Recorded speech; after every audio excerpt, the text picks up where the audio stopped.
मेरे दोस्तों, ईरान पर बड़ा, अब तक का सबसे बड़ा हमला होने की संभावना है। यह हमला कभी भी हो सकता है, लेकिन इस रिपोर्ट में मैं बताऊंगा कि ईरान की कौन कौन सी जगहें इजराइल हिट करेगा और इजराइल अब तक का ईरान पर सबसे बड़ा हमला करेगा।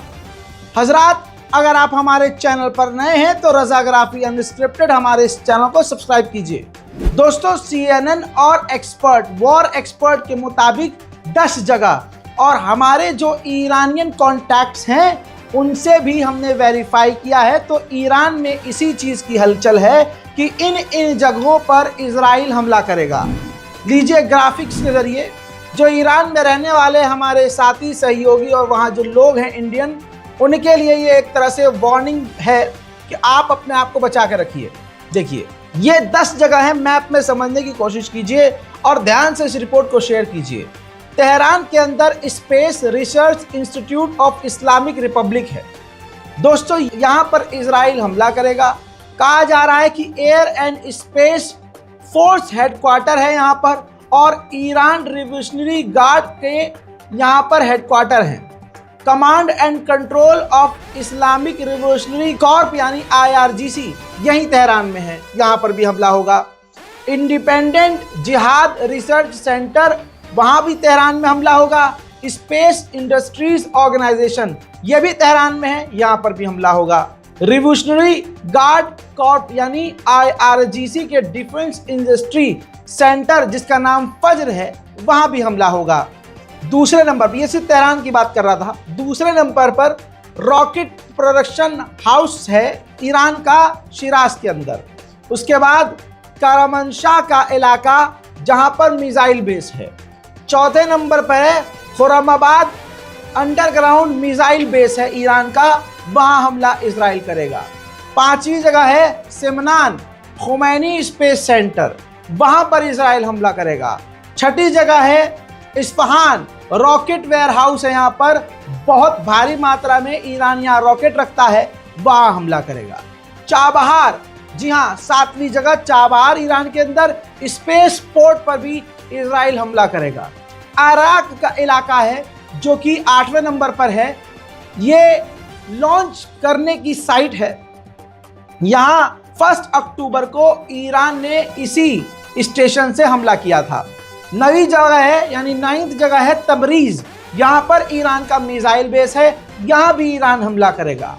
हजीबाबाद, यानी यहाँ पर भी 10वें नंबर पर ईरान का मिसाइल बेस है, इजराइल यहाँ भी हमला करेगा। देखिए, मैंने आपको मैप लगाकर दिखाया है, मैप में भी डिटेल थी, और 10 एक जगह का, हर जगह का नाम लेके मैंने बताया है। रिपोर्ट को शेयर कीजिएगा, ये अहम जानकारी है। CNN ने भी यही दावा किया और CNN ने ही ये तमाम चीज़ें बताई हैं, और ईरान में भी ये चीज़ कंफर्म की जा रही है कि ईरान के ऊपर इन जगह पर ही इजराइल हमला करेगा। इजराइल अब तक का ईरान पर सबसे बड़ा हमला करने की तैयारी में है।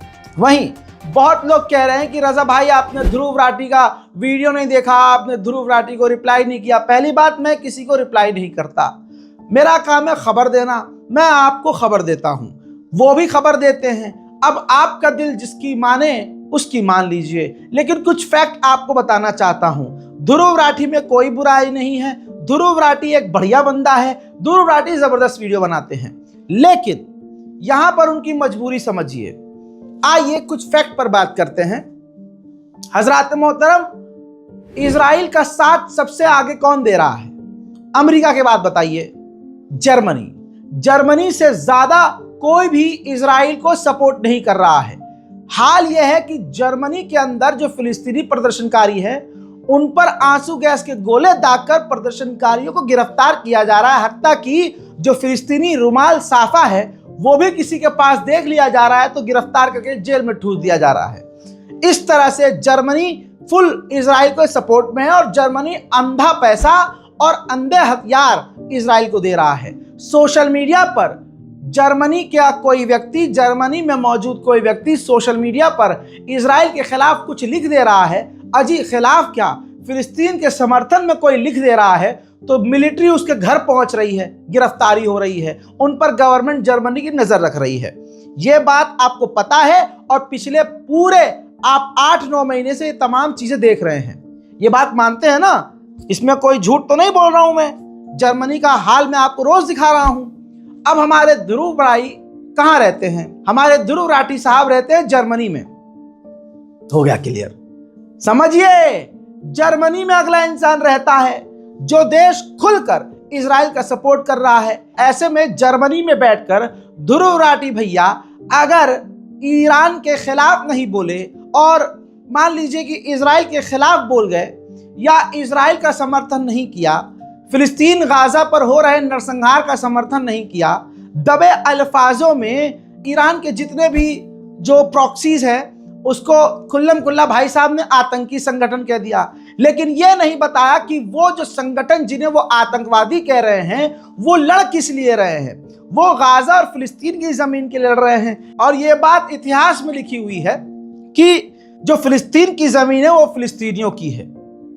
अब हिंदू समुदाय यहां पर चिढ़ न जाए मुझसे, तो आपको बता दूं कि पूर्व प्रधानमंत्री हमारे माननीय अटल बिहारी वाजपेयी ने अपने वक्त में साफ कहा था प्रधानमंत्री रहते हुए कि फिलिस्तीनियों की जमीन, अरब की जमीन अरबियों की है।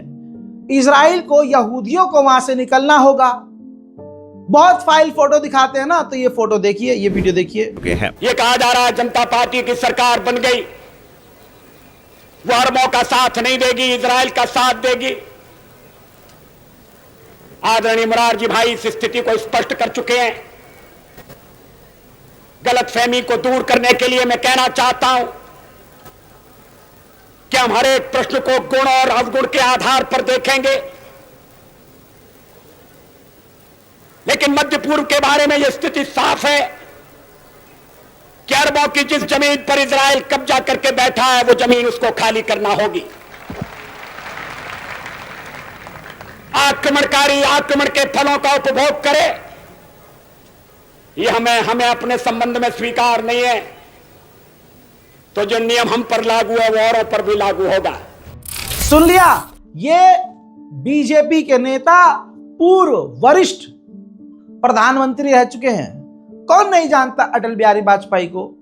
तो यानी जब से मैं और ध्रुव राठी पैदा न हुए, जब से इजराइल का नामो निशान नहीं था, कई देश बने भी नहीं थे, फिलिस्तीन तब से है।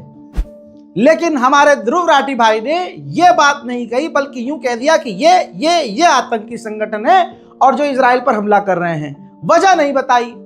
समझ रहे हो क्यों अब ये सब चीजें क्यों करनी पड़ रही है ध्रुव भाई साहब को? क्योंकि वो जर्मनी में है, यूरोप में है, यूरोपीय यूनियन फुल इजराइल के सपोर्ट में है। देखिए, मेरी दुश्मनी किसी से नहीं है, उसके काम की पूरी इज्जत है, लेकिन कुछ फैक्ट बता रहा हूं, कुछ तो मजबूरियां रही होंगी, यूं कोई बेवफा नहीं होता। आइए अब आगे बढ़िए। हम ध्रुव भाई की सारी भावनाओं को समझते हैं। ध्रुव भाई जर्मनी में बैठकर मोदी सरकार को खूब गालियां बके, खुद दूसरों को रेले अच्छे से, जो भारत के नेता हैं, बीजेपी हैं, विपक्षी हैं, कोई भी हैं, तो बाहर बैठकर शेर बन रहे हैं। और जब इन पर आलोचना होती है तो चुपके से आते हैं, सुमड़ी में आते हैं, इंडिया गेट पर फोटो खिंचाते हैं, वीडियो बनाते हैं और चले जाते हैं।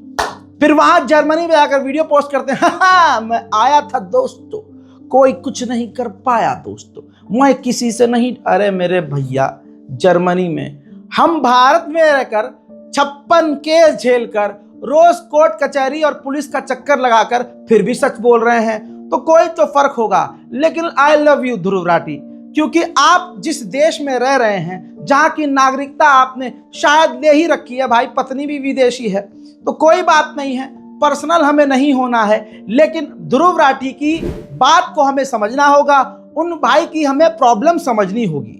बंदा जेन्युइन है, अच्छी वीडियो बनाता है, अच्छा कंटेंट है, हमारे मुल्क के लिए, अल्पसंख्यकों के लिए फैक्ट बोल रहे हैं, अच्छी बात बोल रहे हैं। लेकिन इजराइल और फिलिस्तीन के मुद्दे पर जो हमारे अपने लोग, भारत के कुछ लोग जो बहुत ज़्यादा हर्ट हो गए हैं, मैं उनको कहूँगा कि समझो यार, वो जर्मनी में रह रहा है और भविष्य उनको वहीं गुजारना है। उनके काम ऐसे हैं कि भारत वो आएंगे तो उनको प्रॉब्लम होगी, तो उनको पूरी ज़िंदगी वहीं बसानी है, वहीं गुजारनी है, वहीं गुजरना है।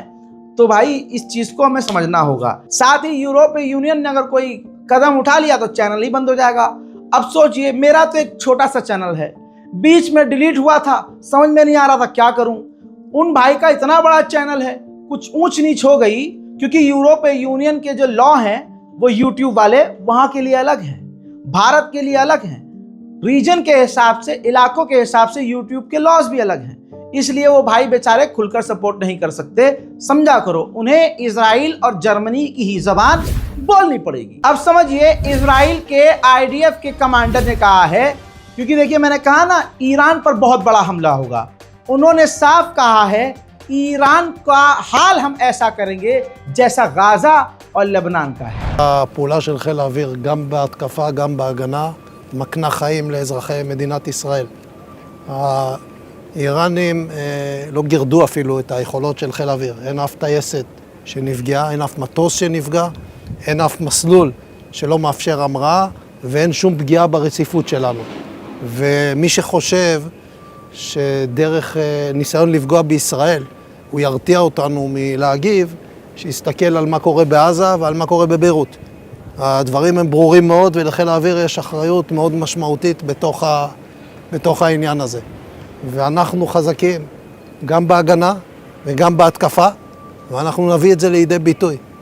בדרך שנבחר, בזמן שנבחר, במקום שנבחר, והדברים האלה הם עבורנו, ממני ועד לכל מי שנמצא כאן, לא רק अमीरा। हजरात, एक बुरी खबर यह है, IRGC के एक टॉप कमांडर जो हसन नसरुल्लाह के करीब थे और लेबनान में मौजूद थे, और ये हाशिम सालेह अल-दीन के साथ थे बंकर में, उसी जगह इजराइल ने एयर स्ट्राइक किया तो हाशिम सालेह अल-दीन के तो खबर है कि वो मारे गए। इनका बहुत डाइसी था। अब ईरान के 2 ऑफिशियल ने कहा है कि उनकी शहादत हो गई है, वो मारे जा चुके हैं, और ये बहुत टॉप कमांडर थे। जी हाँ, ईरान के सुप्रीम लीडर के काफ़ी करीब थे और ईरान में बहुत ही हाई लेवल के कमांडर थे जो इजराइल के खिलाफ सख्त फैसला लेने में वक्त नहीं लगाते थे, मारे गए हैं। और कंप्लेंट ये आई है ईरानियों के द्वारा और जो लेबनान में लोग हैं कि जिस जगह इजराइल ने एयर स्ट्राइक करके इनको कत्ल किया वहाँ मलबा साफ नहीं करने दे रहे हैं इजराइली, यानी इजराइल की मिलिट्री मलबा हटाने नहीं दे रही है, जिसकी वजह से इनकी लाश और भी जो लोग मारे गए हैं उनकी लाश अभी भी मलबे में दबी हुई है। हजरात, अब ईरान पर यह चीज़ क्लियर है, बड़ा हमला होगा, लेकिन दुश्मन के सीने में भी खौफ है। ये मैं आपको सैटेलाइट इमेज दिखा रहा हूँ। ईरान के आसपास के इलाके में अमेरिका का जासूसी विमान 24 घंटे घूम रहा है। और एक और बड़ी खबर आपको देता चलूँ हजरात, ईरान के अंदर 4.5 से कम या 4 पॉइंट से ऊपर 1-2 पॉइंट भूकंप आया तीव्रता का। कहा जा रहा है कि ईरान ने अंडरग्राउंड परमाणु बम का परीक्षण किया है, ऐसा अनुमान लगाया जा रहा है, क्योंकि ज़मीन के अंदर अगर परमाणु टेस्ट किया जाता है तो 4.5 से लेकर 4.67 तक जो है परमाणु कंपन यानी धरती का कंपन महसूस होता है। वहीं मेरे दोस्तों, ईरान की जो मिसाइल्स हैं वो मूवमेंट करती हुई नजर आ रही हैं। ईरान बॉर्डर के इलाकों पे और सेंटर के इलाकों पे लगातार अपनी मिसाइलें भेज रहा है, वो भी देखिए।